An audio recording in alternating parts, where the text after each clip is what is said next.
5 September শিক্ষক দিবসের দিন প্রতিশ্রুতি আদায়ে আবারও রাজপথে নামার ডাক ককরোচ জনতা পার্টি বা তেলাপোকাদের। সিজিপি নেতারা বলেছেন, সরকারের সঙ্গে আলোচনায় তারা আন্দোলন প্রত্যাহারের জন্য 3টি দাবি রেখেছিলেন।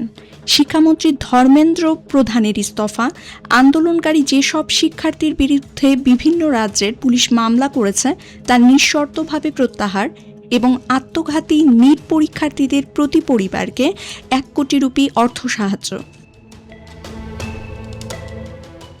সরকার 3টি দাবি মেনে নেয়ার প্রতিশ্রুতি দাবি করে সিজিপি নেতারা বলছেন, গত 25 জুলাই ধর্মেন্দ্র প্রধান পদত্যাগ করেছেন।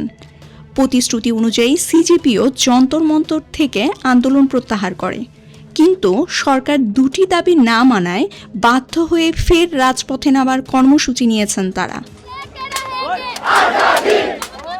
আগামী 5 সেপ্টেম্বর শিক্ষক দিবসের দিন সিজিপি দিল্লির ইন্ডিয়া গেটে সমাবেশের ডাক দিয়েছে। সেখান থেকে শান্তিপূর্ণ মিছিল করে তারা যাবে দিল্লি পুলিশের সদর দপ্তরে। সিজিপির ন্যাশনাল ওয়ার্কিং কমিটি এই কর্মসূচির কথা জানিয়েছে। সিজিপির 3 শীর্ষ নেতারা জানান, তাদের সমাবেশ হবে পুরোপুরি শান্তিপূর্ণ। এই প্রতিবাদ মিছিলের নেতৃত্বে থাকবেন আত্মঘাতী নিট পরীক্ষার্থীদের পরিবার ও সংসদ অভিযানের সময় পুলিশি অত্যাচারের শিকার ব্যক্তিরা।